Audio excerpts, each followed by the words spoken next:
தெளிவு தர மொழிந்திடுதல் சிந்திந்திருப்பார்க்கே கழிவளர உள்ளத்தில் ஆனந்த கனவு பல காட்டல் கண்ணீர் துளிவர உள் உருக்குதல் இங்கு இவையெல்லாம் நீ அருளும் தொழில்கள் அன்றோ ஒளிவளரும் தமிழ்வாணி அடியேனுக்கு இவை அனைத்தும் உதவுவாய். பச்சை மாமலை போல் மேனி பவளவாய் கமல செங்கல் அச்சுதா அமரரியரே ஆயத்தம் கொழுந்தே என்னும் இச்சுவை தவிர யான் போய் இந்திர லோகம் ஆடும் அச்சுவை பெரினும் வேண்டேன் அரங்கமா நகருள்ளான். என்னை நன்றாக இறைவன் படைத்தனன், தன்னை நன்றாக தமிழ் செய்யுமாறு இறைவனுக்கு முதல் வணக்கம். எங்கள் கண்ணை திறந்து உலகத்தை விளக்கி கருத்தோடு இசைந்த மொழியாகவும் எங்கள் எண்ணங்களை எல்லாம் கூறுவதற்கு நான் என்று முன்வந்திருந்த எனது அன்னை தமிழுக்கும் எனது வணக்கங்கள். காட்சிக்கு எளியன் கடும் சொல்ல நல்லனேல் மீ கூறும் மன்னன் நிலம் என்பார்கள். அதுபோல காட்சிக்கு எளியவராக இருந்து சிறப்பான முறையில் தலைமை உரையாற்றி குருவை பற்றியும் குருகுல கல்வி முறையை பற்றியும் நம்மிடையே எடுத்து சொன்ன சுவாமிஜி அவர்களுக்கு என்னுடைய சிறந்தாழ்ந்த வணக்கங்கள். பின்னதாக கம்பரையும் வள்ளுவரையும் கம்பன் வள்ளுவன் என்று அழைக்க கூடாது என்று பேச்சாளர்களை எல்லாம் அன்போடு கண்டித்து வாழ்த்துரை வழங்கிய சுவாமிஜி அவர்களுக்கும் என்னுடைய அன்பான எங்கிருந்தோ வந்தார் இடைச்சாதி நான் என்றார் இங்கிவனை யான் பெறவே என்ன தவம் செய்துவிட்டேன் என்று பாரதியினுடைய பாடலை இங்கே எடுத்துரைத்து நம்மை எல்லாம் லைக்கச் செய்த புலவர் ராமரையா அவர்களுக்கும் எனது அன்பான வணக்கங்கள். சந்திரசேகர் ஐயா அவர்கள் வேதத்தின் ஆணிவேரிலிருந்து இன்றைக்கு வரைக்கும் வேதம் எப்படியெல்லாம் சொல்லப்பட்டு வருகின்றது என்பதை பல கதைகளின் மூலம் நமக்கெல்லாம் எடுத்து அடுக்கினார்கள். அவர்களுக்கும் என்னுடைய அன்பான வணக்கங்கள். நம்முடைய காசி விஸ்வநாதன் ஐயா மெய் வருத்தம் பாரார் பசி நோக்கார் கண் துஞ்சார் கர்மமே கண்ணாயினார் என்று குமரகுருபரர் சொல்லுவார்கள். அதுபோல இந்த நிகழ்வின் பொருட்டு மெய் வருத்தம் பாராது பசி நோக்காது கண் துஞ்சாது அனுதினமும் இந்த நிகழ்வு குறித்து சிந்தித்து அலைபேசியில் அழைத்து நம்மை எல்லாம் இங்கே ஒருங்கிணைத்து இருக்கக்கூடிய காசி விஸ்வநாதன் ஐயா அவர்களுக்கும் என்னுடைய அன்பான வணக்கங்கள். மண்டினி ஞாலத்து வாழ்வோர்க்கெல்லாம் உணவு கொடுத்தோர் உயிர் கொடுத்தோர் என்பார்கள். அதுபோல இங்கே வந்திருந்த நமக்கெல்லாம் அன்போடு உணவளித்த அன்னமிட்ட கை விசாலாட்சி அம்மா அவர்களுக்கும் என்னுடைய அன்பான வணக்கங்கள். மேலும் இந்த அவையில் குழுமி இருக்கக்கூடிய ஆன்றோர் பெருமக்கள் ஆஸ்திக பெரியோர்கள் அத்துணை பேருக்கும் என்னுடைய சிறந்தாழ்ந்த வணக்கங்கள். செந்தமிழ் சொல்லால் இந்த நிகழ்வினை அழகாக தொகுத்து வழங்கி கொண்டிருக்கக்கூடிய பாரதி அம்மா அவர்களுக்கும் எத்தனையோ பணிகள் இருந்தாலும் எனக்காக என்னுடன் மதுரையிலிருந்து இந்த உரையை கேட்பதற்காக வந்து அமர்ந்திருக்கக்கூடிய என்னுடைய கணவர் மற்றும் என்னுடைய மகனுக்கும் என்று இந்த அரங்கத்தில் வீற்றிருக்கக்கூடிய அத்துணை பெரியவர்களுக்கும் என்னுடைய அன்பான வணக்கங்களை இவ்விடத்தில் நான் தெரிவித்துக் கொள்கின்றேன். சேலம் என்பது தமிழை காத்த ஒரு உத்தம பூமி என்றே சொல்ல வேண்டும். விசாலாட்சி அம்மாவுடனும் காசி விஸ்வநாதர் ஐயாவுடனும் பேசிக் கொண்டிருந்த போது மதுரையை போன்று இலங்கையை போன்று இன்னும் சேலம் தமிழை வளர்ப்பதில் முன்னெடுப்பு செய்ய வேண்டும் என்று அவர்கள் சற்றே வருத்தம் தெரிவித்தார்கள். ஆனால் அப்படி அல்ல. ஒரு காலத்தில் தமிழ் என்பது தமிழ் நூல்கள் என்பது கரையானுக்கும் மணலுக்கும் புனலுக்கும் இரையாகி கால வெள்ளத்தால் கரைந்தும் மறைந்தும் போய்கொண்டிருந்தது. அத்தகைய தமிழ் இலக்கியங்களை எல்லாம் தேடி கண்டறிந்து ஆராய்ந்து பதிப்பித்து செப்பனிட்டு நூலாக ஆக்கம் செய்து நம்முடைய கைகளில் கொடுத்தார் டாக்டர் உவே சாமிநாத ஐயர். ஆனால் அந்த உவே சாமிநாத ஐயருக்கு இது போன்ற தமிழ் இலக்கியங்கள் எத்தனையோ இருக்கின்றது என்று அறிவித்தவர் யார் என்றால் இந்த சேலம் மண்ணை சார்ந்த சேலம் ராமசாமி முதலியார் அவர்கள். எனவே பழந்தமிழ் நூல்களை படைத்ததாக வேண்டுமெனாலும் மதுரையாக இருக்கலாம். ஆனால் அந்த நூல்கள் எல்லாம் காக்கப்பட்டு இன்றைக்கும் நம்மிடையே தமிழ் செம்மொழியாக அங்கீகாரம் பெற்று சிறப்புற்று விளங்குகின்றது என்றால் இந்த சேலம் மண்ணில் அவதரித்த ராமசாமி முதலியார் என்பதை நாம் நினைவில் கொள்ள வேண்டும். அது மட்டும் இல்லாமல் சுவாமிஜி அவர்கள் பேசுகின்ற பொழுது சொன்னார்கள், குருகுல கல்வி முறை என்பது இன்றைக்கு எல்லாம் மறைந்து விட்டது. மேலை நாட்டவர்கள் நம்முடைய மண்ணுக்கு வந்தார்கள். மேலை நாட்டு கல்வி கொள்கை முறை எப்போது அறிமுகப்படுத்தப்பட்டதோ அப்போதே குருகுல கல்வி எல்லாம் மறைந்து விட்டது என்று. ஆனால் இன்னைக்கும் இன்றைய தினம் அளவிற்கும் தமிழ் வாழ்ந்து கொண்டிருக்கின்றது என்றால் இவர்களை போன்ற சுவாமிஜிகளும் மடாதிபதிகளும் ஆதீனங்களும் மேலான் காரணம். ஏனென்றால் உவேசா தமிழ் சுவடிகளை தேடி தேடி தேடி ஊரெல்லாம் பயணம் செய்தார். அவருக்கு சுவடி கிடைத்த இடம் எது தெரியுமா? திருவாவடுதுறை ஆதீன மடம், திருப்பனந்தாள் ஆதீன மடம், திருவண்ணாமலை ஆதீன மடம், தர்மபுரம் ஆதீன மடம். எனவே யாரெல்லாம் ஆன்மீகத்தை காத்தார்களோ அவர்கள் எல்லாம் தமிழையும் சேர்த்தே காத்தார்கள். எனவே பக்தியின் பூமியான இந்த தமிழ் பூமியில், இந்த தமிழ் நிலத்தில் விஸ்வாமித்திர முனியை பற்றி உரையாடுவதற்கு இந்த சேலத்தில் எனக்கு வாய்ப்பளித்த அத்துணை நல்ல உள்ளங்களுக்கும் மீண்டும் ஒரு முறை என்னுடைய அன்பான வணக்கங்களை தெரிவித்துக் கொண்டு நேரமின்மை காரணத்தினால் தலைப்பிற்குள் சென்று விடலாம் என்று நினைக்கின்றேன். ஒரு மனிதன் இந்த வையகத்தில் வாழ்வாங்கு வாழ்ந்து வானுலகில் செல்லும் வரையிலும் கூட இறுக பற்றி கொள்ள வேண்டிய உறுதி பொருட்கள் 4 உண்டு என்றால் அவை அறம், பொருள், இன்பம், வீடு. அந்த அறத்தை பற்றி யாரெல்லாம் நமக்கு சரிவர விளங்குகின்றார்களோ அவர்களே மெய்யான குருமார்கள். சரி, அறம் என்றால் என்ன? அவ்வை பாட்டி சொன்னார்கள், அறம் செய்ய விரும்பு என்று. அவ்வை பாட்டியிடமே சென்று கேட்போம், அறம் என்றால் என்ன? பொருள் என்றால் என்ன? எது மெய்ப்பொருள்? எது வீடு பேரு? ஈதல் அறம், தீவினை விட்டு ஈட்டல் பொருள், எஞ்ஞான்றும் காதல் இருவர் கருத்து ஒருமித்து ஆதரவு பட்டதே இன்பம், பரனை இணைந்து இந்த 3ஐயும் கிடைப்பதே பேரின்ப வீடு என்று சொல்லி முடித்தார். ஈதல் அறம். சரி, மற்றவர்களுக்கு கொடுக்கக்கூடிய அந்த கொடைதான் அறம் என்றால் நம்முடைய ராமாயண காவியத்தில் மாபலி சக்கரவர்த்தி மிகப்பெரிய வேள்வியை நடத்தினார். வருபவர்களுக்கு எல்லாம் என்ன வேண்டும் என்று கேட்டு கேட்டு கேட்டு தானம் கொடுத்தாரே, அவர் விண்ணுலகை அல்லவா அடைந்திருக்க வேண்டும், அவர் ஏன் பாதாள லோகத்தை அடைந்தார்? அப்படியானால் ஈதல் அறம் என்று சொல்லக்கூடிய இந்த சொல் எங்கோ பிறழுகின்றது.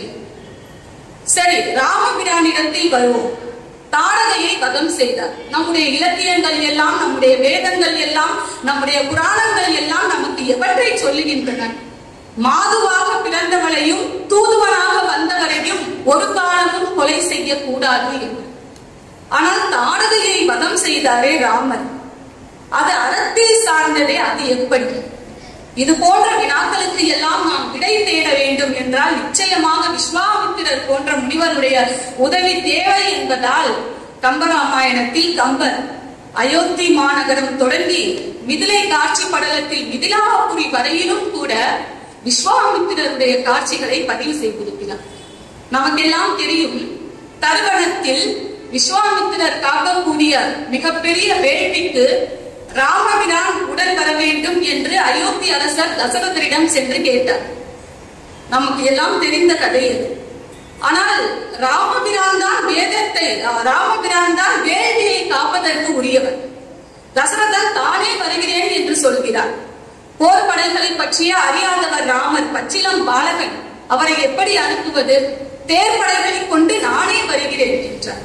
ஆனால் விஸ்வாமித்திர முனிவருக்கு தெரியும் அல்லவா, இந்த உலகத்தை காப்பவன் தானே வேள்வியையும் காக்க முடியும். ஆதலால் நின் சிறுவர் 4 கரிய செம்மல் ஒருவரை தந்திடுதி என்று கேட்கிறார்.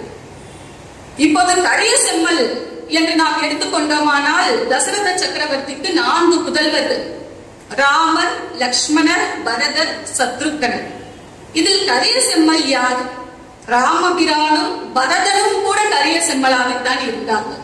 லக்ஷ்மணரும் சத்ருக்கனனும் தான் சிவந்த மேனியராக இருந்தார்கள். ஆனால் தசரதனுடைய மனம் முழுக்க ராமபிரானை லயித்து இருந்ததால் கரிய செம்மல் என்று சொன்ன அந்த வார்த்தை கேட்டவுடன் ராமபிரானைத்தான் அனுப்ப கோருகிறார் என்று அவருடைய மனம் கலங்கியது. உள்ளபடி அவருடைய கலக்கத்தை போல விஸ்வாமித்திரரும் அவரைத்தான் கேட்டார் வேள்வியை காப்பதற்காக. இப்படியாக குலகுரு வசிஷ்டர் ஆறுதல் சொல்ல ஒரு வழியாக தசரதர் ஒப்புக்கொண்டு, எத்தனையோ வித்தைகள் உன்னுடைய மகன் ராமன் கற்க வேண்டி இருக்கின்றது, தயவுகூர்ந்து விஸ்வாமித்திரரோடு அனுப்புங்கள் என்று குலகுரு வசிஷ்டர் ஆறுதலும் அறிவுரையும் சொல்லி ராமபிரானை அனுப்புகிறார்கள். உடனோடு நிழலாக லக்குவணனும் அல்லவா சென்றார். அவர் கேட்டது ராமர். ஆனால் லக்குவணர் வந்தால் தடுப்பதாக இல்லை விஸ்வாமித்திரர். இப்போது விஸ்வாமித்திரர் அப்படியே முன்னால் நடந்து கொண்டு சென்றிருக்கிறார். பின்னால் ராமரும் லக்குவணரும் நிழல் போல தொடர்ந்து செல்கிறார்கள். தசரத சக்கரவர்த்தியுடைய உயிர் அவரிடத்தில் இல்லை. ஏனென்றால் பலகாலம் தவம் இருந்து யாகங்கள் எல்லாம் நடத்தி பெற்ற புதல்வர்களாயிற்றே. அவர்களை பிரிவது என்றால் இயலுமா? அந்த வகையில் அவருடைய மனம் மிகவும் வேதனை அடைந்தது. அவருடைய உயிரும் பின்னால் சென்றதா. இதை கவிஞர் வாலி ஒரு பாடலில் அழகாக எழுதியிருப்பார். தன்னுயிர் பிரிந்ததை பார்த்தவர் இல்லை, என்னுயிர் பிரிவதை பார்த்த நின்றேன். என்னுடனே இந்த பூவுடல் வாழும், உன்னுடனே என் பொன்னுயிர் போகும் என்று எழுதினார். என்னுடைய உடல் மட்டும்தான் இங்கு இருக்கின்றது, ராமபிரானோடே என்னுடைய உயிரும் பின்தொடர்ந்து செல்கின்றதே என்றார் தசரத். இப்படியாக அயோத்தி மாநகரை கடந்து காமாசுரத்தை அடைந்தார்கள். அப்படியே நாம் அயோத்தி மாநகரத்தில் இருந்து மிதிலாபுரி வரையில் பயணம் செய்யவிருக்கின்றோம். நிச்சயமாக கம்பன் தரும் காட்சி, அந்த காட்சியை நாம் கண்ணார காண வேண்டும். தயவு கூர்ந்த அனைவரும் உங்களுடைய கண்களை திறந்து வைத்து இந்த காட்சியை காண வேண்டும். ஏனென்றால் நம்மிடத்தில் இருக்கக்கூடிய காப்பியங்களை எல்லாம், நம்மிடத்தில் இருக்கக்கூடிய பழந்தமிழ் நூல்களை எல்லாம் அடுத்த தலைமுறைக்கு கொண்டு செல்ல வேண்டிய கடப்பாடு நம்மிடத்தில் இருக்கிறது. இது போன்ற விழாக்களில் எல்லாம் தயவு கூர்ந்து குழந்தைகளை அழைத்து வாருங்கள். அதனால்தான் நான் எங்கு உரையாற்ற சென்றாலும் நிச்சயமாக என்னுடைய மகனையும் உடன் அழைத்து வருவேன். அடுத்த தலைமுறை இதை பார்த்து கற்றுக்கொள்ள வேண்டும். நாம் எதை விட்டு செல்கின்றோமோ இல்லையோ, நம்மிடத்தில் இருக்கக்கூடிய நாகரீகத்தை, கலாச்சாரத்தை, நம்முடைய மரபை, மரபார்ந்து பாதுகாத்து வைக்கப்பட்ட நம்முடைய தமிழ் நூல்களை எல்லாம் அவர்களுக்கு விட்டு செல்ல வேண்டும். சரிவர உணர்த்தி செல்ல வேண்டும், குருவாக இருந்து. அதுதான் மிக முக்கியம். ஏனென்றால் நூலை அறிவித்து, எழுத்தை அறிவித்து, நூலில் இருக்கக்கூடிய நுட்பமான கருத்துக்களை எல்லாம் ராமபிரானுக்கு வசிஷ்டர் அறிவித்தார். ஆனால் இந்த உலகத்தையே அறிவித்து உலக அனுபவங்களை எல்லாம் ராமபிரானுக்கு உவந்து ஊட்டிய உத்தம குரு என்றால் அவர் விஸ்வாமித்திரர். அதை நாம் மறந்துவிடக் கூடாது. எனவே அறம் என்றால் என்ன என்று இதன் மூலமாக விஸ்வாமித்திரர் அறத்தை குறித்தும் கம்பர் அறத்தை குறித்தும் நமக்கு என்னவெல்லாம் சொல்ல இருக்கிறார்கள் என்பதைத்தான் இந்த வேள்வித்தி வளர்த்த விஸ்வாமித்திரர் என்று சொல்லக்கூடிய இந்த தலைப்பில் நாம் காணவிருக்கின்றோம். அவர் வேள்வித்தியை மட்டும் வளர்க்கவில்லை, அறத்தையும் சேர்த்தே வளர்த்தார் என்பதுதான் இன்றைக்கு என்னுடைய பேசு பொருளாக இருக்க போகின்றது. அந்த வகையில் அயோத்தி மாநகரை கடந்து, காமாசுரத்தை எல்லாம் கடந்து, மிக அழகான சோலைகளை எல்லாம் கடந்து கொண்டே வருகிறார்கள். அவர்கள் மூவரும் வருகின்ற வழியில் இடையில் ஒரு பாலை நிலத்தை பார்க்கிறார்கள். இவ்வளவு நேரம் அழகான வளர்ப்புடைய சோலை நிலத்தை பார்த்தோமே, இப்போது பாலை நிலம் இருக்கின்றதே, அதுவும் தசரத சக்கரவர்த்தி ஆட்சி செய்யக்கூடிய இந்த மண்ணில் இது போன்ற வறட்சியான ஒரு பகுதியா என்று ராமபிரான் வியந்து கேட்ட பொழுது விஸ்வாமித்திரர் சொன்னார். அப்போதுதான் தாடகை குறித்த அறிமுகம் அங்கே வருகிறது. அந்த பாலை நிலத்தினுடைய தன்மை எப்படி இருந்தது தெரியுமா? தீக்கடவுளினுடைய இதயமே வெந்து போகின்ற அளவிற்கு அந்த பாலை நிலம் இருந்ததாம். மற்ற அனைவருக்கும் வெப்பத்தை தருவது தீ, அந்த தீக்கே வெப்பத்தை தருவது அந்த பாலை நிலமாக. இன்னும் ஒரு அழகான உவமையில் சொல்லுவார், இருவருடைய மனம் போல் இருக்கின்றது என்று. ஒன்று வீடு பேற்றிற்காக தவம் இருக்கக்கூடிய முனிவர்களுடைய மனம் போல் அந்த பாலை நிலம் பற்றற்று பசையற்று இருந்ததாம், கொஞ்சமும் ஈரப்பசை இல்லாமல். இன்னொன்று பொன்னிற்காகவும் பொருளிற்காகவும் தன் மேலையை விற்கக்கூடிய விலை மாதவின் மனம் போல் பற்றற்று பசையற்று இருந்ததாம். இரண்டிற்கும் என்ன தொடர்பு?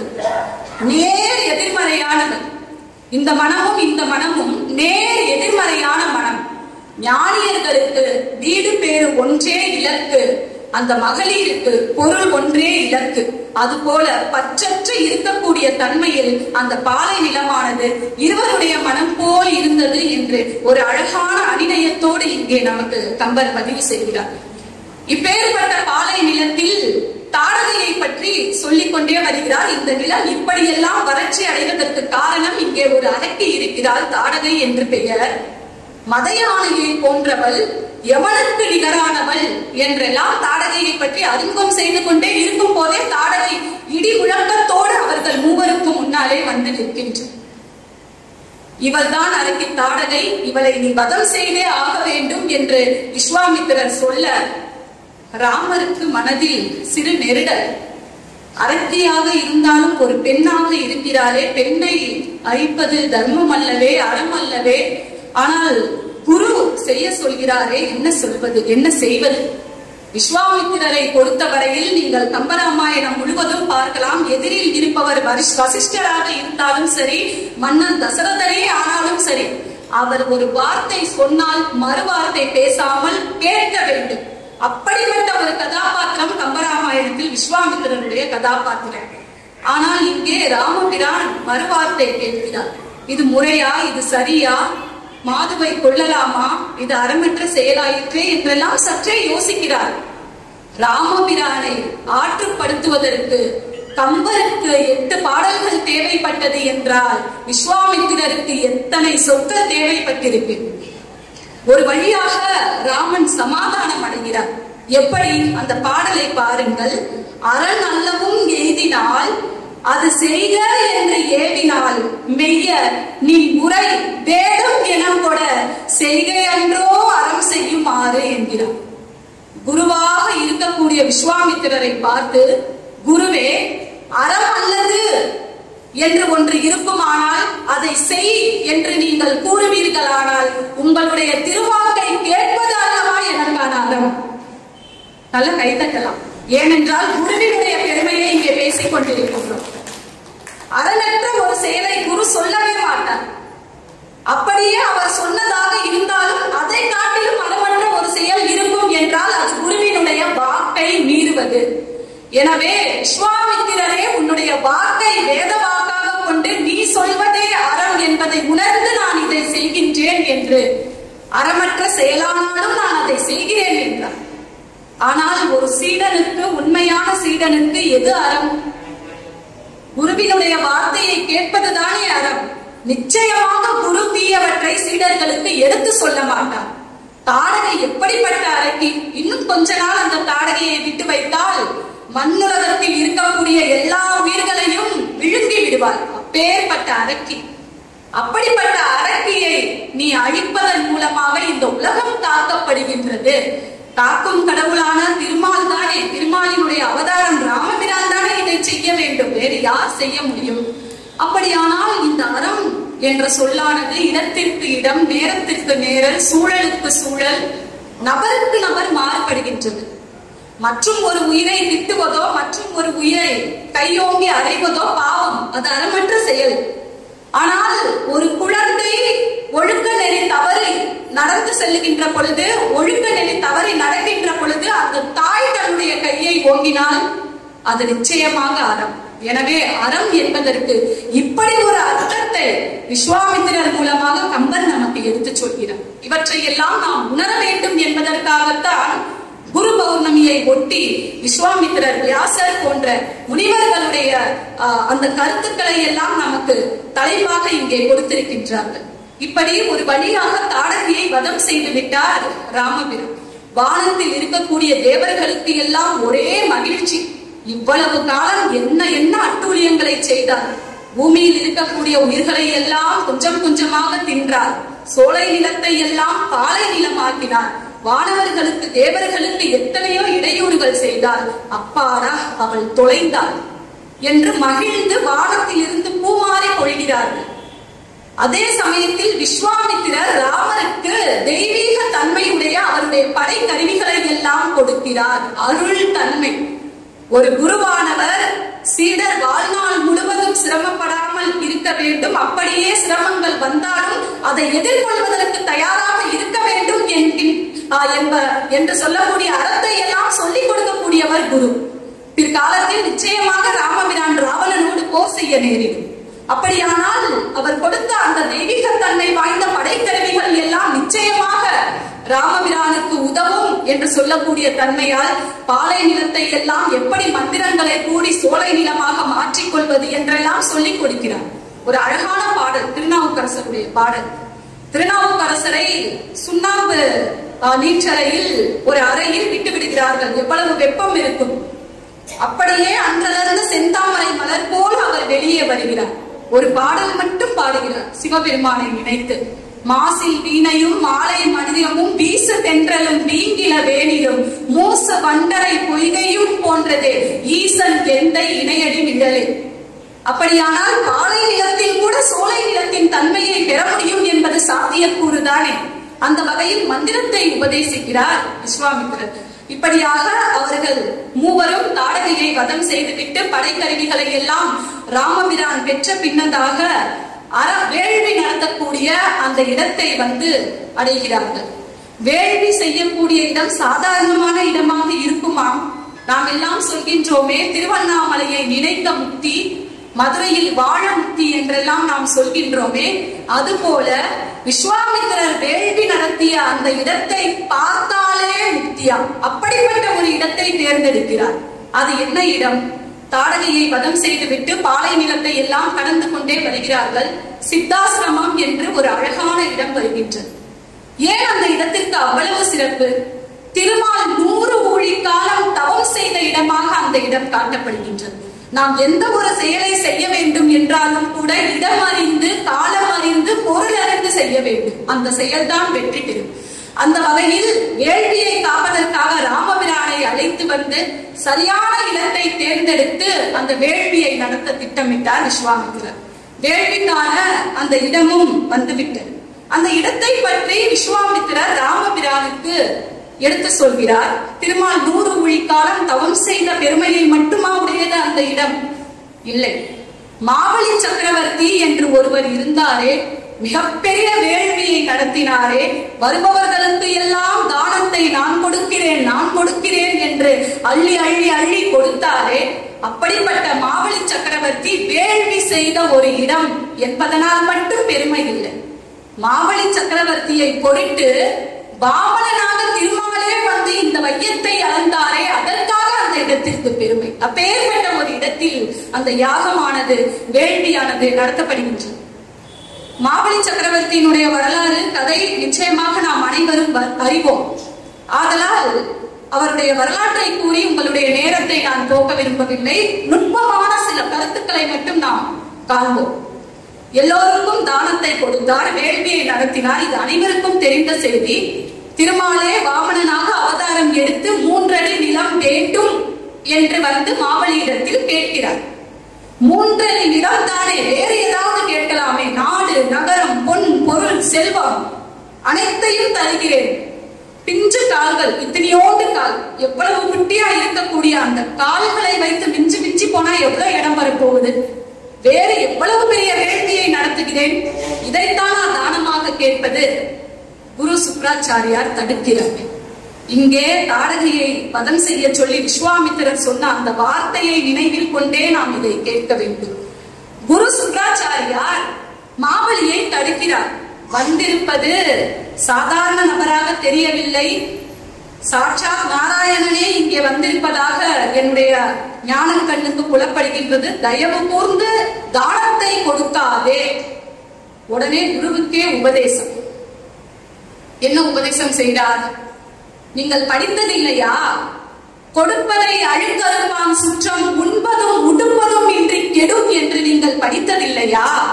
ஒருவர் தானத்தை கொடுக்கின்ற பொழுது அந்த தானத்தை தடுப்பவருடைய சுற்றம் அவர் மட்டும் இல்லை, அவருடைய தலைமுறையே, அவருடைய சுற்றத்தார், உறவினர்கள் என்று அனைவரும் உண்ண உணவும் உடுக்க உடையும் என்று கெட்டு போவார்களே, அப்படிப்பட்ட தானத்தை விளக்குகிறாயே குரு என்று தன்னுடைய குருவை எதிர்த்து பேசுகிறார். ஆனாலும் மாவலி சக்கரவர்த்திக்கு எதுவும் நேர்ந்து விடக்கூடாது என்ற எண்ணத்தினால் ஒரு வண்டாக மாறி தாரை வார்க்கக்கூடிய அந்த கமண்டலத்தை சென்று அழைத்தார் என்பதை நாம் அறிவோம். ஆழ்வார் அழகாக பாடுவார். சுக்கிரன் கண்களை தக்கது இது என்று தானம் விளக்கிய சுக்கிரன் கண்களை துரும்பால் கிளறிய சக்கர கையனே அச்சோ அச்சோ, சங்க மலர்ந்தானே அச்சோ அச்சோ என்று பெரியாழ்வார் பாடுவார். எவ்வளவு அழகான வாமன அவதாரத்தை பாடாத ஆழ்வார்களே இல்லை. நம்முடைய ஆண்டாள் நாச்சியார் ஓங்கி உலகளந்த உத்தமன் பேர் பாடி நாங்கள் நம் பாவைக்கு சாட்சி நீராடினார். பெரியாழ்வார் இன்னொரு இடத்தில் கூட திருமறை செய்யார். மானக்குரலை இப்படியெல்லாம் எத்தனையோ ஆழ்வார்கள் வாமன அவதாரத்தின் பெருமையை பாடி இருக்கிறார்கள். ஆழ்வார்கள் எல்லாம் பிற்காலத்தை சார்ந்தவர்கள், மறந்து விடக்கூடாது.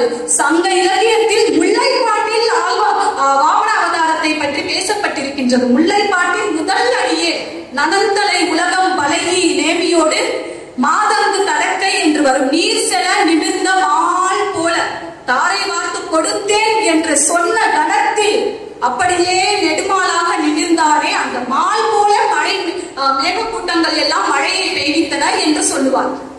இப்படி இந்த வாமன அவதாரத்தினுடைய சிறப்பு எத்தனையோ பேர் பாடியிருக்கிறார்கள். சங்க காலம் தொடங்கி இன்றளவிலும் கூட வாமன அவதாரத்தின் சிறப்பை நாம் பேசிக்கொண்டே இருக்கின்றோம். அப்படிப்பட்ட மாவலிக்கு சுக்கிரன் தானத்தை தடுக்கிறார். சுக்கிரனுக்கே அறிவுரை சொல்லிவிட்டார். இறுதியில் என்ன நடந்தது? பாதாள லோகத்திற்கு சென்றார் மாவலி சக்கரவர்த்தி.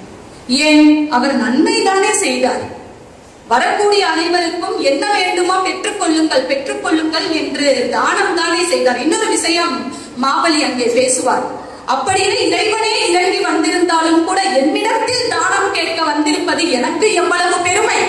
என்னுடைய கை இப்படி மேலே ஓங்கும்படி, அவருடைய கை இப்படி தாழ்ந்து போகும்படி அவருக்கு தேவை என்று எதுவும் இருக்காது. இந்த அண்ட சராசரமே அவர் படைத்தது.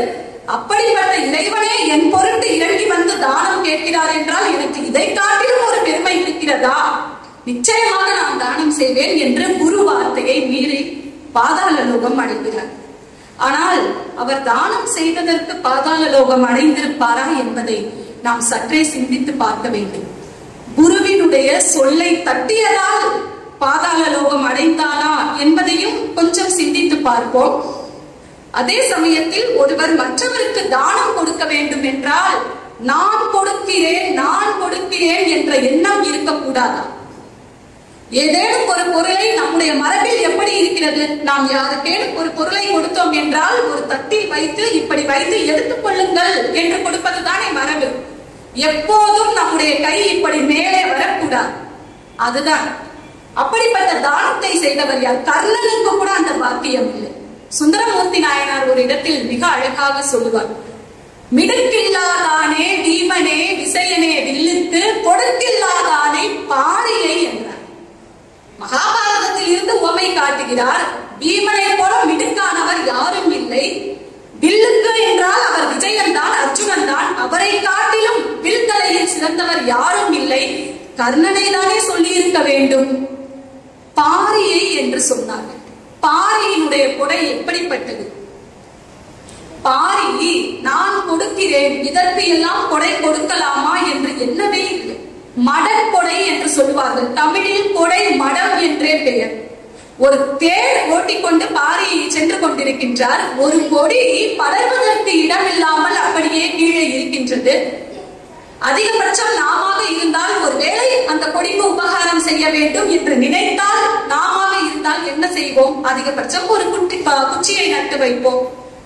மிஞ்சி போனால் பக்கத்தில் ஏதாவது ஒரு செடி கொடி இருக்கிறதா என்று பார்த்து அது படர்வதற்கு உண்டான ஏற்பாட்டை செய்வோம். இந்த பாரி என்ன செய்தார்? தன்னுடைய தேரையே கொடுத்தார். இந்த முல்லைக்கு உயிர் இருக்கிறதா? முல்லை கொடுக்கு நான் இந்த தானம் செய்தால் அது எனக்கு மீண்டும் ஏதாவது செய்யுமா? அப்படியெல்லாம் எதிர்பார்க்கவில்லை. கொடுக்க வேண்டும் என்ற எண்ணம் வந்தது, கொடுத்தார். அதனால்தான் ஔவையார் பாரி பாரி என்று பறையேற்றி ஒருவர் புகழ்வார் சென்னா புலவர். பாரி ஒருவனும் அல்ல, மாறியும் இந்த உலகம் பிறப்பதுவே என்று சொன்னார். பாரி மட்டுமல்ல, மழையும் தானே இந்த உலகத்தை காக்கிறது. என்ன அர்த்தம்? பஞ்ச புகழ்ச்சி அணி. பாரிக்கு நிகராக, மழைக்கு நிகராக கொடுப்பதற்கு இந்த உலகத்தில் பாரியை தவிர வேற யாரும் இல்லை.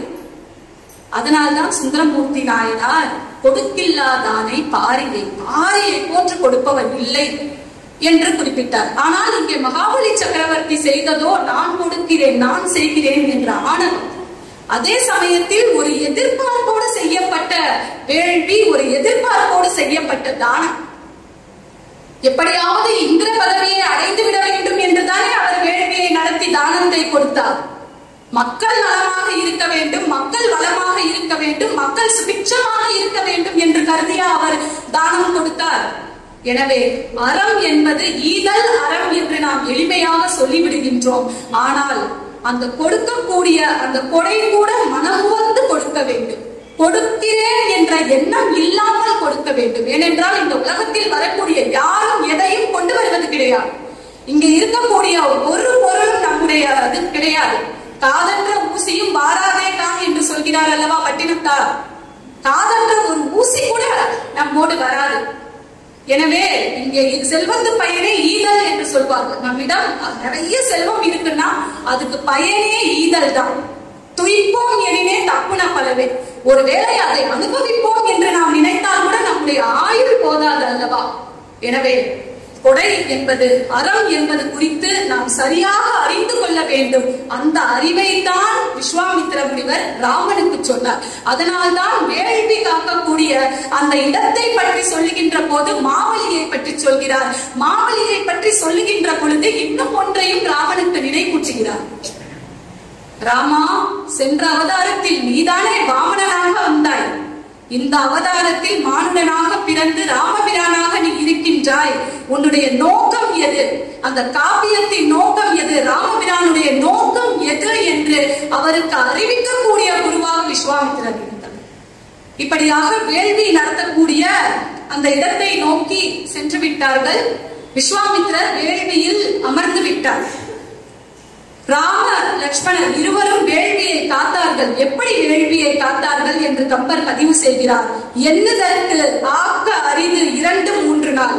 பின்னவர்க்கு ஆக்கிய முனிவன் வேள்வியை மண்ணினை காக்கின்ற மைந்தன் மன்னன் மைந்தர்கள் கண்ணினை காக்கின்ற இமையின் காத்தனர்.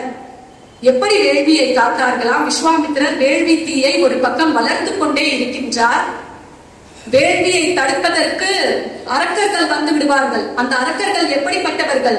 தவம் செய்பவரை அவருடைய மனத்தை கலந்து வைக்கும் காமமும் வெகுளியும் போல வேள்வியை கலைப்பதற்கு அரக்கர்கள் வந்து விடுவார்கள். எப்படியாவது அவர்களை அழிக்க வேண்டும். அதுதான் தசரத மைந்தர்களுக்கு கொடுக்கப்பட்டிருக்கக்கூடிய பணி. வேள்வி நடந்து கொண்டிருக்கிறது. அப்படியே சுற்றி சுற்றி வந்து இலக்குவன் காக்க ராமபிரான் ஒரே இடத்தில் இருந்து எப்போது அரக்கர்கள் வருவார்கள் என்று பார்த்து கொண்டே இருக்கிறார். அவர்கள் எப்படி காத்தார்களா? கண்ணினை காக்கின்ற இமையின் காத்தனர். நம்முடைய கண்களை 2 இமைகள் காக்கும். ஒன்று மேல் இமை, மற்றொன்று கீழ் இமை. கீழ் இமை என்பது இருக்கக்கூடிய இடத்தில் அப்படியே இருக்கும். மேல் இமைதான் இங்கும் அங்கு அசையும். அதுபோல ராமபிரான் இருக்கக்கூடிய இடத்தில் இருந்து கொண்டே வேள்வியை காத்தார். மேலிமையாக இளையபிரானானவர் இங்கும் அங்கும் சுற்றி சுற்றி வேள்வியை காத்தார். என்ன ஒரு அருமையான உவமை இங்கே. எனவே இவ்வாறாக வேள்வியை காக்கிறார்கள். அந்த அசுரர்கள் எப்போது வருவார்கள் என்று ராமபிரானுக்கு ஒரு சந்தேகம். வேள்வியை தொடங்குவதற்காக தேவையான பொருட்களை எல்லாம் எடுத்துக்கொண்டு விஸ்வாமித்திரர் அமர்ந்து விட்டார். இங்கே ஒரு முக்கியமான விஷயத்தை நாம் கவனிக்க வேண்டும். கம்பர் எந்த இடத்திலும் வேள்வி குறித்த புறச்சடங்குகளை பற்றி பேசவே இல்லை. ஒரு பக்கம் வேள்வி தீ வளர வளர வளர மறுபக்கம் தீமைகள் அழிந்தன. இதன் மூலம் எங்கெல்லாம் வேள்வி வளர்க்கப்படுகிறதோ அங்கெல்லாம் நிச்சயமாக தீமைகள் அழியும். இந்த புறச்சடங்கை பற்றி நாம் கவலை கொள்ள தேவையே இல்லை.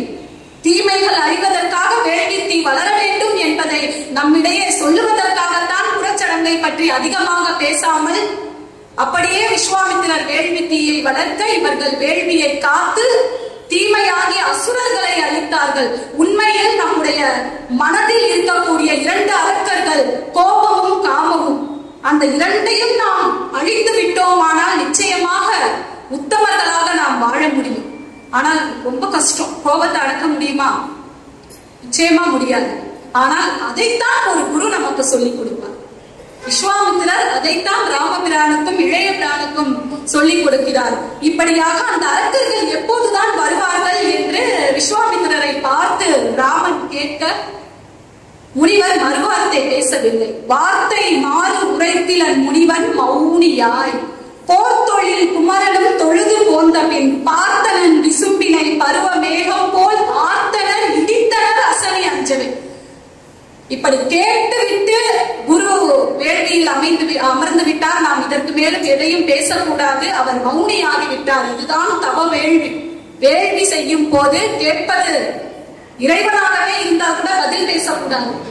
அப்படியே முழுமையாக அந்த வேள்வியில் தன்னை ஈடுபடுத்திக் கொள்ள வேண்டும். இப்படி ராமபிரான் வெளியே வந்து பார்த்த உடனேயே வானத்தில் அசுரர்கள் இடி போன்று அசனி அஞ்ச அவர்களுடைய சத்தத்தை கேட்டு அந்த இடியே அதிர்ந்து போகுமா. வள்ளுவர் ஒரு இடத்தில் இடும்பைக்கு இடும்பை படுப்பர், இடும்பைக்கு இடும்பை படாதா என்று சொல்லுவார். தீமைக்கே தீமை பயப்பர், துன்பத்திற்கே துன்பத்தை கொடுப்பார்கள். யார்? துன்பத்தை பார்த்து துன்பப்படாதவர்கள். அதுபோல இடிக்கே இடிச்சத்தத்தை கொடுத்து மிரள வைக்கக்கூடிய அந்த சத்தத்தோடு அசுரர்கள் வருகிறார்கள். இப்படி அசுரர்கள் வந்து அந்த வேள்வி தீ வளர்ந்த விஸ்வாமித்திரர் என்பதால் நிச்சயமாக அந்த வேள்வி தீ எப்படி வளர்க்கப்பட்டது, எப்படி காக்கப்பட்டது என்பதை நாம் அறிந்து கொள்ள வேண்டும். அப்படியே வானத்தை சுற்றி இடி முழக்கம் போட்டுக்கொண்டே அசுரர்கள் வருகிறார்கள். அவர்கள் என்னையெல்லாம் செய்து அந்த வேள்வியை தடுக்க பார்க்கிறார்கள். எய்தனர், எரிந்தனர், எரியும் நீருமாய் பெய்தனர், பெருவரை பிடுங்கி வீசினர். எய்தனர், அவர்கள் கைகளில் இருக்கக்கூடிய அம்பினை அப்படியே எய்கிறார்கள். எரிந்தனர், கைகளில் கிடைக்கக்கூடிய வேல் போன்ற ஆயுதங்களை எல்லாம் அப்படியே அந்த வேள்வியில் எரிகிறார்கள். பல மாயங்களை செய்து அந்த வேள்வியை தடுக்கிறார்கள். இப்போது ராமபிரான் லக்ஷ்மணரிடத்தில் சொல்கிறார், லக்ஷ்மணா அங்கே பார், வானத்தில் இடி முழக்கம் விட்டுக் கொண்டே அரக்கர்கள் வருகிறார்கள், அவர்களை தாக்கு என்று. உடனே அவர் பதில் சொல்கிறார், அண்டர் நாயகை இனி கண்டி ஈண்டு அவர் துண்டம் வீழ்வன. இப்ப பாருங்க நான் என்ன செய்வேன்னு. இன்னும் கொஞ்ச நேரத்துல பாப்பீங்க, அந்த அரக்கர்களுடைய சதையெல்லாம் துண்டமாக இங்கே விழுவதை நீ பார்ப்பாய் என்று ராமபிரானிடத்தில் இளையபிரான் சொல்கிறார். இப்போது அவருக்கு மனதில் ஒரு பதட்டம். ஒருவேளை அவர்களுடைய சதை துண்டங்கள் எல்லாம், அவருடைய குருதிகள் எல்லாம் இந்த வேள்வி தீயில் விழுந்து புனிதம் கெட்டுவிட்டால் என்ன செய்வது என்று ராமபிரான் தன்னுடைய அம்புகளை கொண்டு சரக்கூடம் அமைக்கிறார். அந்த வேள்வியின் மேல் அப்படியே கூடாரம் மாதிரி அமைக்கிறார். இப்படியாக ஒரு சீடன் எப்படியெல்லாம் குருவுக்கு உபகாரம் செய்ய வேண்டும், சொன்னதையும் செய்ய வேண்டும், குறிப்பு அறிந்தும் செய்ய வேண்டும். சரகூடம் அமைந்து வேள்வியை காக்க சொல்லி குரு சொல்லித் தரவில்லை, அரக்கர்களை அழிக்க பணித்தார். ஆனால் எங்கே அந்த அரக்கர்களுடைய சதையும் எலும்பும் தோளும் நிலமும் அந்த வேள்வி தீயில் விழுந்து புனிதம் விடுமோ என்று குருவினுடைய குறிப்பறிந்து மனக்குறிப்பறிந்து செய்யக்கூடிய சீடராக ராமபிரான் விளங்கினார் என்பதற்கு இந்த பாடல் ஒரு சான்று. இப்படியாக தாடகையின் மைந்தர்களும் அந்த அரக்கர் கூட்டத்தில் இருக்கிறார்கள். ஒருவர் மாரீசன், இன்னொருவர் சுபாகு. திருமாலின் அவதாரமான ராமபிரானின் அந்த அம்பானது மாரீசனையும் சுபாகுவையும் என்ன செய்தது? திருமகள் நாயகன் தெய்வ வாலிதான் வெறிவர தாடகை பயந்த வீரர்கள். தாடகை பெற்றெடுத்த அந்த 2 புதல்வர்கள் இருவரில் ஒருவனை கடலில் இட்டது. ஏனென்றால் மாரீச்சன் தான் மானாக வர வேண்டும், காப்பியத்திற்கு அவர் தேவை. மாரீச்சனை கடலில் வீழ்த்தியது ராமபிரானுடைய ஒரு அம்பு. ஒருவனை அந்தகபுரத்தில் இட்டது, இன்னொருவரை யமலோகத்தில் சேர்த்தது, சுபாகுவை. இப்படியாக அரக்கர்களை எல்லாம், அரக்க கூட்டங்களை எல்லாம் அழித்து வேள்வியை காக்கிறார்கள் தசரத மைந்தர்கள். அதே போல இந்த வேள்வி முடிந்தவுடன் மிக்க மகிழ்ச்சி. வேள்வி முடிந்து விட்டது. வெகு சிறப்பாக முனிமார்கள் எல்லாம் அமர்ந்து அந்த இடத்தில் வேள்வி நடத்தினார்கள். சிறப்பாக அந்த வேள்வி முடிந்தது. இப்போது மன நிறைவோடு சொல்கிறார் விஸ்வாமித்திரர் சீடனை பார்த்து, ஒரு சீடன் குருவிடம் பெற்றுக்கொள்ள வேண்டியது அவருடைய மன நிறைவும் அவருடைய புகழ் வார்த்தையும் என்பதற்கு இந்த பாடல் சான்று. அவர் சொல்கிறார், ராமபிரானை நோக்கி விஸ்வாமித்திரர் சொல்கிறார், பாக்கியம் எனக்கு உலகு என நினைவுறும் பான்மை போக்கி நிற்கு இது பொருள் என உணர்கிறேன். புவனமாக்கி மற்றவை அனைத்தையும் அணிவயிறு அடக்கி காக்கும் நீ ஒரு வேள்வி காத்தனை எனும் கருத்தே. ராமா, நீ எப்பேற்பட்டவன்! ஒரு காலத்தில் இந்த அண்ட சராசரங்களையும் உன்னுடைய அணிவயிற்றில் வைத்து காத்தவனாயிற்றே. அப்படிப்பட்ட காக்கும் கடவுள் இன்றைக்கு என்னுடைய வேள்வி காப்பதற்காக இறங்கி வந்தாயே, எப்பேற்பட்ட பாக்கியம்! ஐயா அவர்கள் சொன்னார்கள், என்ன தவம் செய்தேன் என்று. யசோதாவை பாடும் போது கூட என்ன தவம் செய்தால் யசோதா எங்கும் நிறை பரம்பொருள் அம்மா என்று அழைக்க, கண்ணன் அம்மா என்று அழைக்க யசோதா பிராட்டி என்ன தவம் செய்தார்? அது போல இங்கே சொல்கிறார் விஸ்வாமித்திரர், நான் என்ன பாக்கியம் செய்தேன். இந்த உலகத்தை, இந்த அண்ட சராசரத்தை காக்கக்கூடிய நீர் என்னுடைய வேள்விக்காக இன்றைக்கு மானிட வடிவம் தாங்கி வந்து காத்தாயே, நான் என்ன பாக்கியம் செய்தேன் என்று சொல்லி ராமரையும் லக்குவனரையும் அழைத்து செல்கிறார்.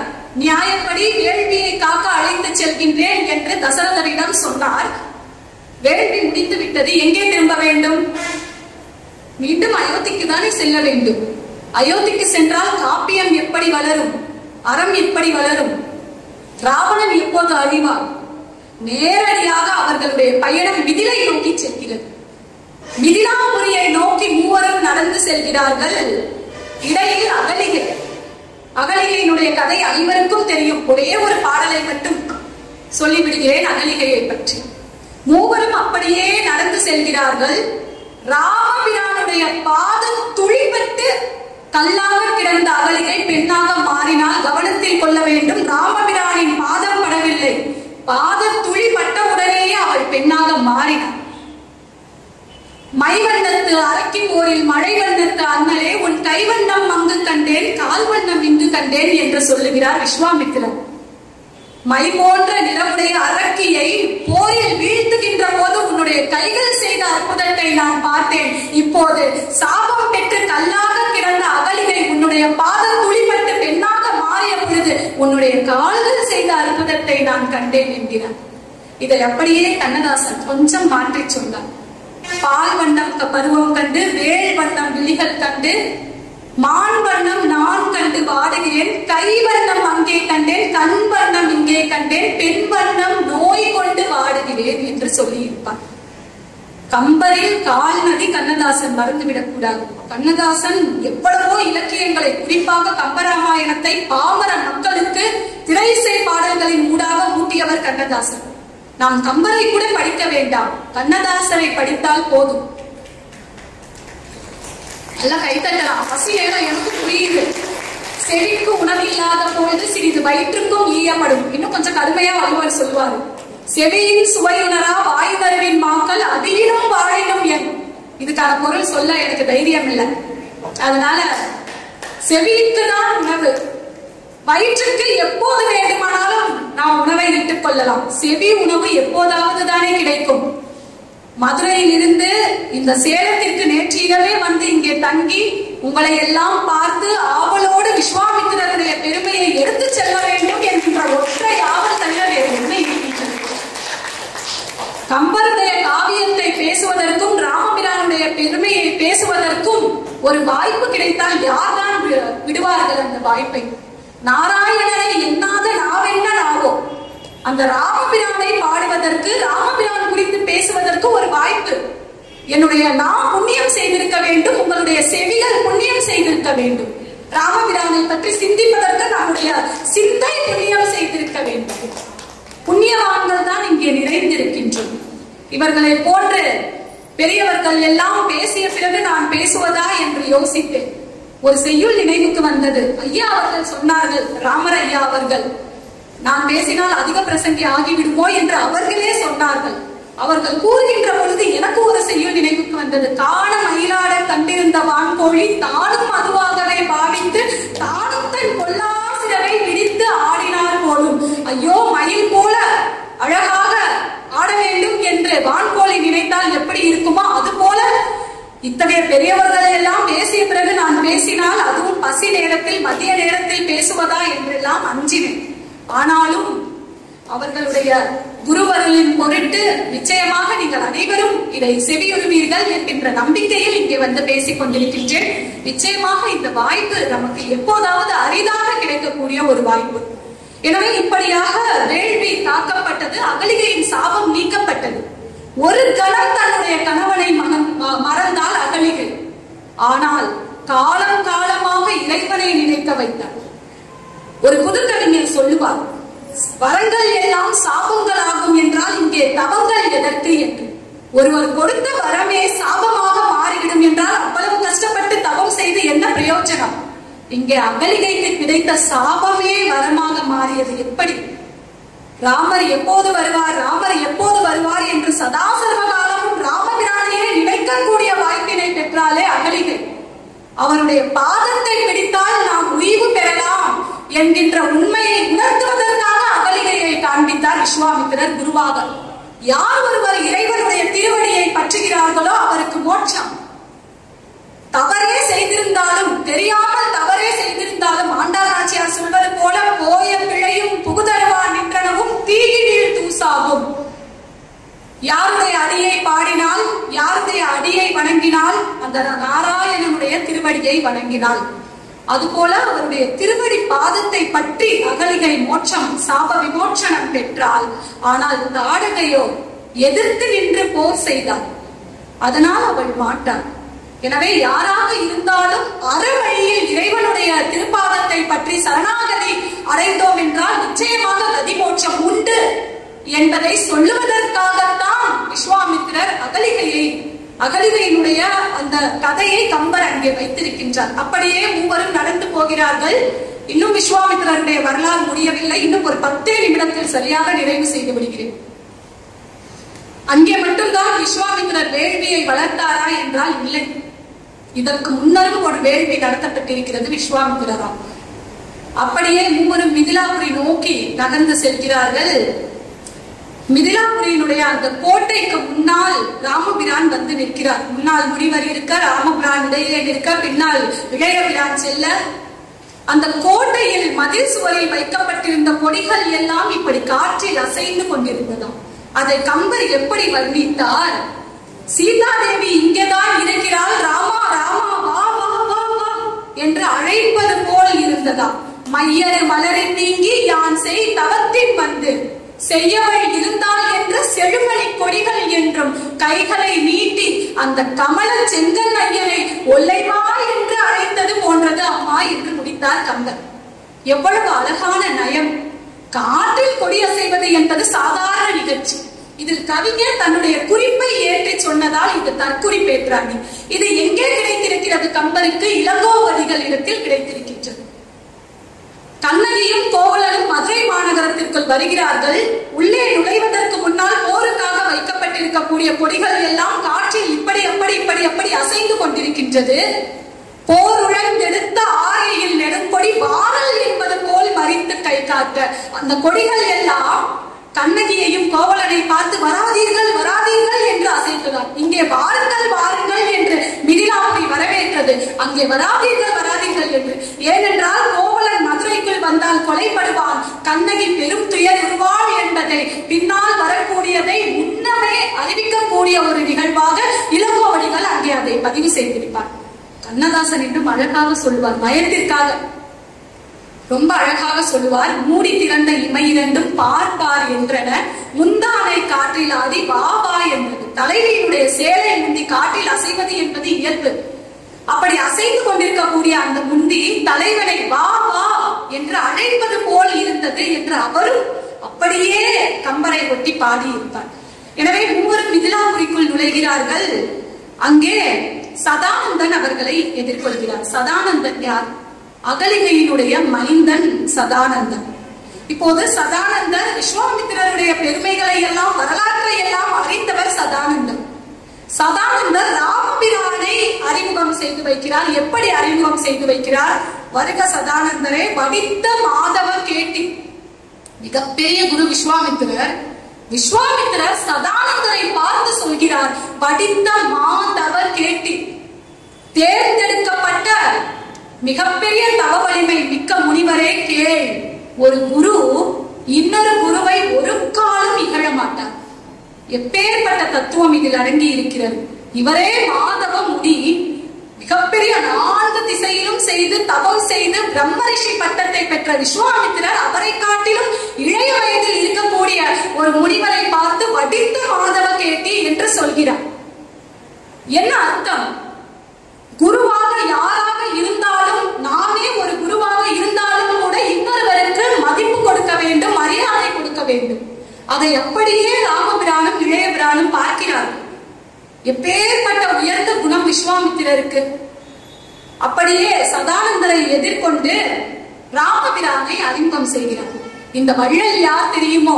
ராமரை பார்த்து விஸ்வாமித்திரர் சொல்கிறார், இந்த வள்ளல் தான் தாடகையுடைய யாக்கை முடித்தான், தாடகையுடைய அந்த உடலை அம்பெய்தி முடித்தான், என்னுடைய வேள்வியும் முடித்தான், நின் அன்னை சாபமும் முடித்தான், என் நெஞ்சத்து இடர் முடித்தான்.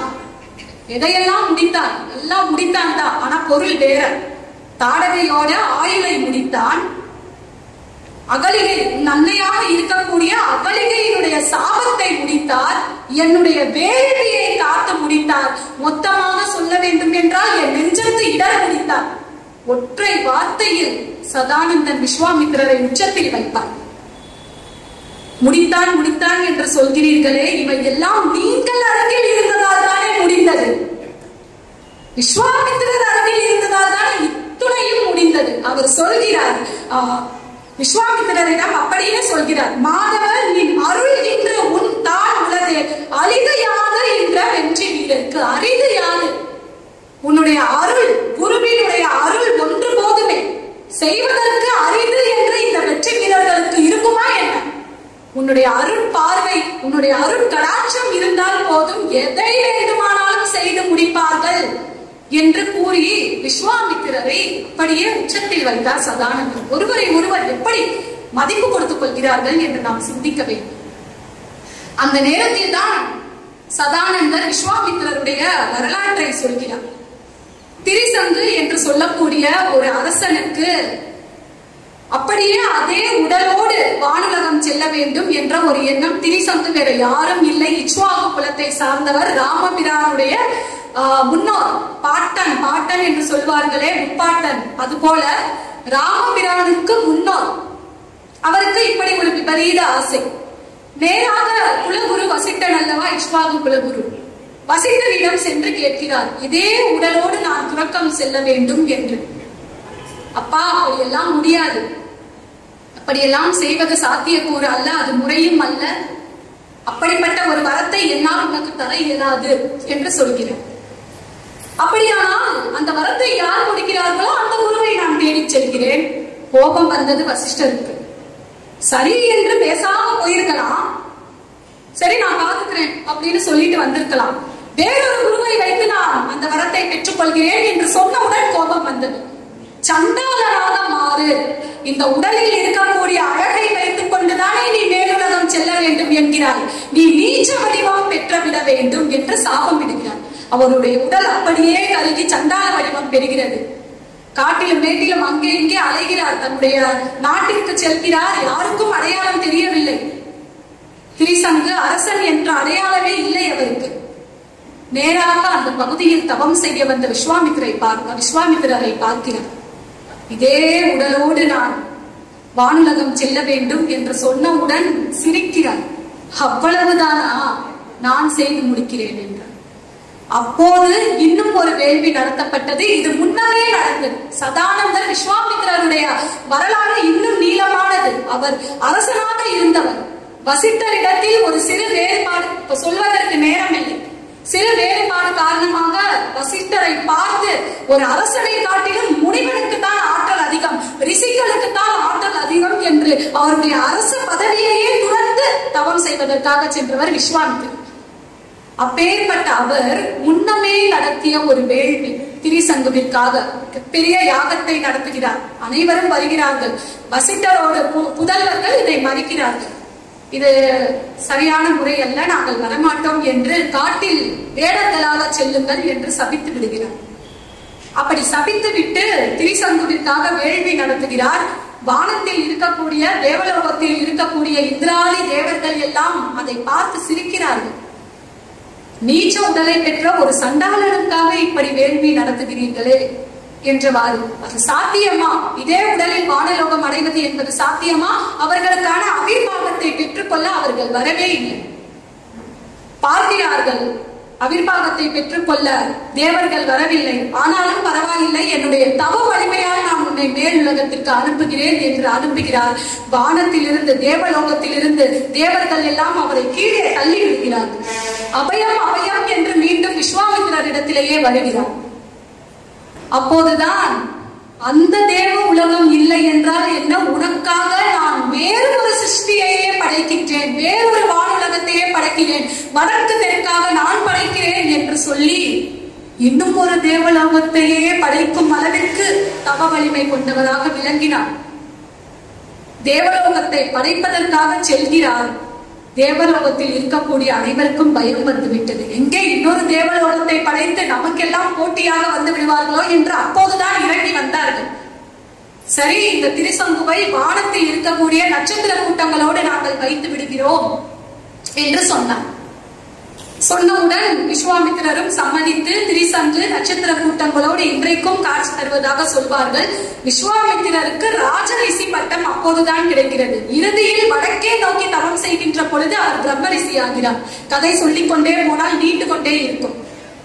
எனவே ராஜரிஷி பட்டத்தை கொடுத்து திரிசங்குவிற்கு வானுலகத்தில் நட்சத்திர கூட்டங்களோடு இருக்கக்கூடிய அந்த பாக்கியத்தையும் அளித்து விஸ்வாமித்திரரின் பொருட்டு ஒரு 5 நட்சத்திரங்கள் வடக்கில் இருந்து அன்றைய தினம் முதல் தெற்காக மாறியதாக கணக்கு.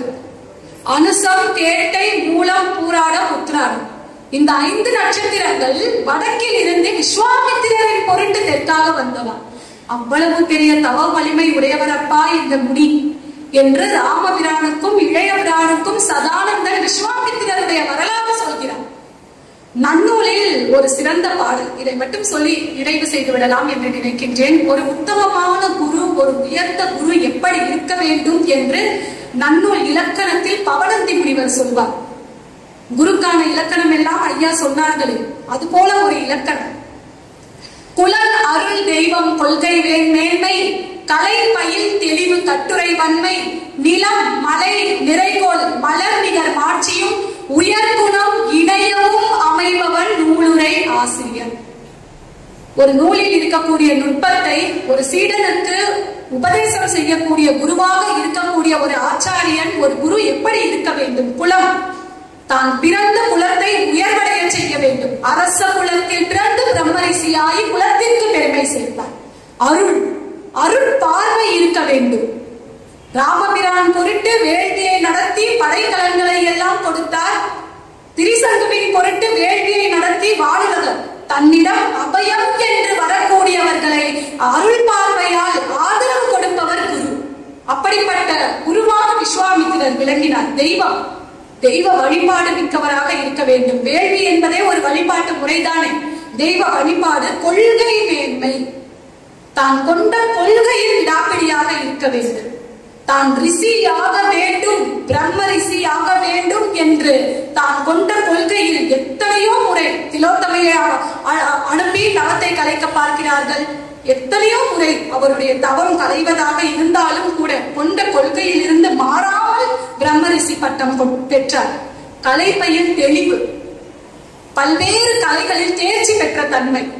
அதனால் தானே படைக்கலம் எல்லாம் அவர் கையில். ஒரு அரசன் அல்லவா, எத்தனையோ கலை, போர்க்கலை, வில்கலை என்று எத்தனையோ கலையில் தேர்ச்சி பெற்றவராக இருந்து ராமபிரானுக்கு சொல்லிக் கொடுத்தார். கட்டுரை வன்மை, எந்த நேரத்தில் எதை பேச வேண்டும், எப்படி பேச வேண்டும் என்பது கட்டுரை வன்மை, உரை வன்மை என்று சொல்வார்கள். எல்லாம் முடிந்த பிறகு ஜனக மன்னனுடைய வேள்வியை பார்க்கின்ற பொழுது ஜனக மன்னன் யார் இவர்கள் இருவர் என்று கேட்டபோது தசரதனுடைய மைந்தர்கள் உன் வேள்வியை காண வந்தார்கள், வில்லும் காண்பார்.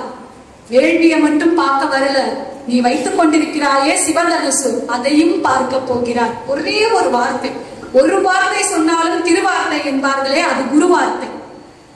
உன்னுடைய வில்லையும் காண்பார், நீ வைத்திருக்கக்கூடிய வில்லையும் காண்பார்னா என்ன அர்த்தம்?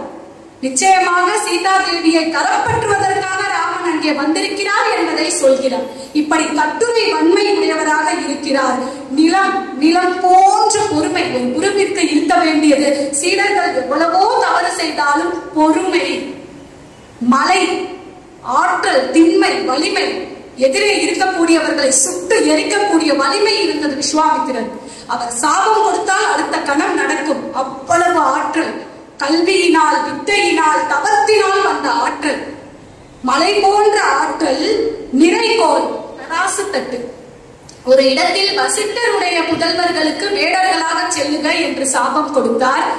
இன்னும் ஒரு இடத்தில் விஸ்வாமித்திரர் தன்னுடைய புதல்வர்களுக்கே வேடர்களாக செல்லுக என்று சாபம் கொடுப்பார். தவறு செய்வது யாராக இருந்தாலும் தராசு தட்டு போல அதனுடைய வைத்த அந்த பொருளினுடைய அளவை நிறுத்தி காட்டக்கூடிய தராசு போல இருந்தார் விஸ்வாமித்திரர். அதுதான் நிலை. மலர் நிகர் மாட்சியும் உலகியல் அறிவோடு உயர்குணம் இணையவும் அமைபவன் நூலுரை ஆசிரியர். வெறும் நூல் அறிவு மட்டும் போதாது, உலகியல் அறிவும் வேண்டும். அத்தகைய ஒரு உலகியல் அறிவை விஸ்வாமித்திரர் பெற்றிருந்த காரணத்தினால்தான் அந்த உலகியல் அறிவை ராமபிரானுக்கும் லக்ஷ்மணருக்கும் புகட்டுவதற்காக வந்த ஒரு உத்தம குரு விஸ்வாமித்திரர். நடையில் நின்று உயர் நாயகனாக ராமபிரான் நம்மிடையே அறம் என்றால் இதுதான். ஆடு மாடுகள் கூட நடக்கும், அவர்களுக்கு கால்நடை என்று பெயர். ஏன் மனிதர்களுக்கு மட்டும் கால்நடை என்று பெயர் வரவில்லை? ஏனென்றால் அவர்கள் கால்களால் மட்டும் நடப்பவர்கள் அல்ல, நடத்தையால் நடந்து காட்ட வேண்டியவர்கள். ஒரு தாய் தன்னுடைய குழந்தையிடத்து இப்படி அடியெடுத்து வைத்து நடக்க வேண்டும் என்று சொன்னால் அந்த குழந்தைக்கு தெரியாது. ஆனால் தானாக அந்த தாயும் தந்தையும் நடப்பதை பார்த்து பார்த்து பார்த்து அந்த குழந்தை அதே பாதையில் நடக்கும். அதனால் மானிட வடிவம் தாங்கி நாம் எல்லாம் எப்பேற்பட்ட அறப்பாதையில் நடந்து செல்ல வேண்டும் என்பதை காட்டுவதற்காக நடையில் நின்று உயர் நாயகனாக வந்து ராமபிரான் அவதாரம் செய்து நமக்கு அறத்தை போதித்து சென்றார். அந்த அறத்தை நாம் நிச்சயமாக பின்பற்றினோம் என்றால் ராமாயணம் மகாபாரதம் போன்ற காவியங்கள் எல்லாம் நமக்கு சொல்லிக் கொடுப்பது அறம் மட்டும்தான். ஒற்றை வார்த்தையில் சொல்லிவிடலாம். ஏற்கனவே சொன்னது போல் அறம் என்பது நேரத்துக்கு நேரம், சூழலுக்கு சூழல், இடத்திற்கு இடம், மனிதருக்கு மனிதன் மாறும். மனசாட்சிக்கு தெரியும் எது அறம் என்று. ஒழுக்க நெறியில் வாழக்கூடிய ஒரு மனிதனுக்கு அவருடைய மனசாட்சியே அறம், வேற சாட்சியே வேண்டாம். நல்லவருக்கெல்லாம் சாட்சிகள் ரெண்டு, ஒன்று மனசாட்சி, இன்னொன்றுதான் தெய்வத்தின் சாட்சி. எனவே தெய்வத்தின் சாட்சியை மனசாட்சியாக கொண்டு குருமார்கள் எல்லாம் உபதேசித்த அந்த உபதேசங்கள் அனைவரும் குருதான். கம்பரும் குருதான், விஸ்வாமித்திரம் யாரெல்லாம் நமக்கு அறத்தை சொல்லிக் கொடுக்கிறார்களோ, யாரெல்லாம் எப்படி வாழ வேண்டும் என்ற தர்மத்தை சொல்லிக் கொடுக்கிறார்களோ அவர்கள் எல்லாம் குருமார்கள் தான். ஒரு குழந்தையிடமிருந்து கூட நாம் பாடத்தை கற்றுக்கொள்ள முடியும். எனவே எதிரில் இருக்கக்கூடிய அனைவருக்கும் மரியாதை கொடுத்து குருவினுடைய பாதையில் நடப்போம். தெளிவு குருவின் திருமேனி காண்டல், தெளிவு குருவின் திருவார்த்தை கேட்டல், தெளிவு குருவின் திருநாமம் செப்பல், தெளிவு குரு குரு சிந்தித்தல் தானே என்று சொல்லி என்னுடைய உரையை நிறைவு செய்கிறேன். நன்றி, வணக்கம். தவம் என்றும் வேலை என்றும் தனியாக பிரிக்க வேண்டாம். வேலைகளே தவமானால் வேள்வியாகி பலன்கள் பெருகும் என்கின்ற வரிகளுக்கேற்ப இந்த சிறப்புரையானது ஒரு வேள்வியாகத்தான் அமைந்தது என்று நாம் நினைத்துக் கொள்ள வேண்டும். அந்த வகையில் முனைவர் துர்காதேவி மணிகண்டன் அம்மா அவர்களுடைய உரையானது அமைந்திருந்தது. குரு அறத்தின், அதாவது அறத்தை வலியுறுத்த அந்த நாயகனே குருவை துணை கொண்டார் என்றால் நாம் எல்லாம் நம் வாழ்க்கையில் யாராவது ஒரு குருவை துணை கொள்ள வேண்டும் என்ற வகையில் இன்றைய இந்த நிகழ்வானது சிறப்பாக அமைந்திருந்தது. இறுதி கட்டத்துக்கு வந்துடும் நினைக்கிறோம். அந்த வகையில எண்ணங்களே வண்ணங்களாகி அந்த வானவில் வண்ணங்கள் போல இந்த நிகழ்வை ரொம்ப சிறப்பா செய்யணும்னுட்டு தூக்கம் இல்லாம இதையே நினைச்சு ஒரு நல்ல நிலைக்கு இந்த நிகழ்வை கொண்டு வந்த ஐயா அவர்கள் தான் நமக்கு நன்றியுரை நவில இருக்கின்றார். ஐயா காசி விஸ்வநாதன் ஐயா அவர்களை நன்றியுரை வழங்குமாறு அன்போடு அழைக்கின்றேன். நன்மையும் செல்வமும் நாடும் நல்குமே, தீமையும் பாவமும் சிதைந்து தேயுமே, ஜன்மமும் மரணமும் இன்றி தீருமே, இம்மையே ராம என்று 2 எழுத்தினார் என்று கம்பர் கூறுகிறார். ராம நாமத்தை நாரத மகரிஷி வால்மீகி மகரிஷிக்கு அந்த ரத்னாகரனாக இருந்த போது உபதேசித்ததால் தான் நாம் இன்று கம்பராமாயணத்தை அனுபவித்துக் கொண்டிருக்கிறோம். அந்த ராமன் யார் என்று தெரியாத பொழுதே அந்த ராமநாமத்தை அவன் ஜபித்து வால்மீகியாக வளர்ந்தார் என்று பார்க்கிறோம்.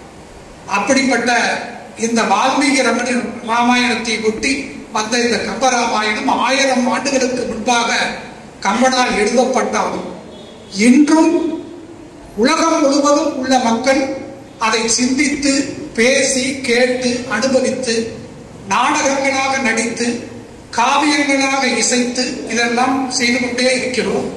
60 கம்பன் கழகங்களுக்கு மேல் இன்று உலகம் பூராவும் பரவி இந்த கம்பனை கூட்டி வருகிறோம். அப்படிப்பட்ட இந்த கம்பராமாயண கருத்தரங்குகள் தொடர்ந்து ராமபிரானுடைய அருளினால் மாதந்தோறும் நடக்க வேண்டும் என்று எல்லாம் வல்ல இறைவனையும் குருவையும் வேண்டுகிறேன். இந்த நிகழ்வின் ஆரம்ப நிகழ்ச்சியாக சாரதா மெட்ரிகுலேஷன் பள்ளி மாணவிகள் பஜன் செய்து நமக்கு நமது இறைவனை சிந்திக்க வழிகாட்டினார்கள். அவர்களுக்கு நன்றியை தெரிவித்துக் கொண்டு தொடர்ந்து அம்மா தனலட்சுமி அவருடைய பஜனை குழு விஷ்ணு சகஸ்ரநாம பாராயணத்தை மிக அற்புதமாக பாடினார்கள்.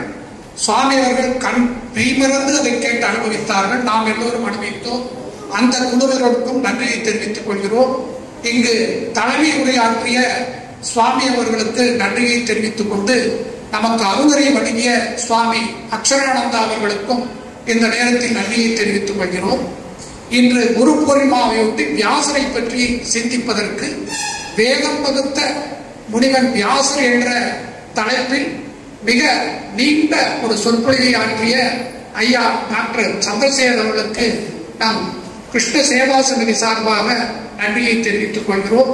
அதைத் தொடர்ந்து இன்று காலை டாக்டர் அம்மா அவர்கள் வீட்டிற்கு போகும் பொழுது அவர்களை பார்த்துவிட்டு உங்க மருமகளான்னு கேட்பாங்க. அதுபோல எனக்கு இன்னொரு மருமகளாக இங்கே எழுந்தவர்கள் துர்கா தேவி அவர்கள் மிக அற்புதமாக, நான் இதுவரை இப்படிப்பட்ட ஒரு உரையை கேட்டதில்லை. உணர்ச்சி பூர்வமாக இங்கு நமக்கு எல்லாம் அந்த விஸ்வாமித்திரரை கண்முன்னே கம்பம் தரும் காட்சியாக இங்கே கொண்டு வந்து நிறுத்தினார்கள். அவருக்கும் அவரோடு வந்த அவருடைய கணவர் மணிகண்டன் அவர்களுக்கும் அவரது மகனுக்கும், ஏன்னா அவங்க கரெக்டா சொன்னாங்க, எனது மகனை நான் எங்கு போகும் பொழுதும் இது மாதிரி சொற்பொழிக்கு அழைத்து செல்வேன். சிறு வயதிலேயே அவன் மனதில் இந்த நல்ல விஷயங்கள் போக போகத்தான் அது அவனுக்கு பிற்காலத்தில் அது அவன் குணமாகவும் அவனது பண்பாகவும் மாறும். இதைத்தான் நாரதர் யாருக்கு செய்தார்? கருவில் இருக்கும் போதே பிரகலாதனுக்கு செய்தார். அதனால் அடுத்த தடவை ஸ்கூல் குழந்தைங்க வந்தாங்கன்னா கண்டிஷன் போட்டு தான் கூட்டு வர சொல்லும். வந்து உட்கார்ந்து கடைசி வரைக்கும் இருக்கணும். ஏன்னா அவங்க மனசுக்கு தான் இது போகணும். அவங்களோட ப்ரோக்ராம் முடிச்சுன்னா போறதுங்கிறது அது அர்த்தம் இல்லாதது.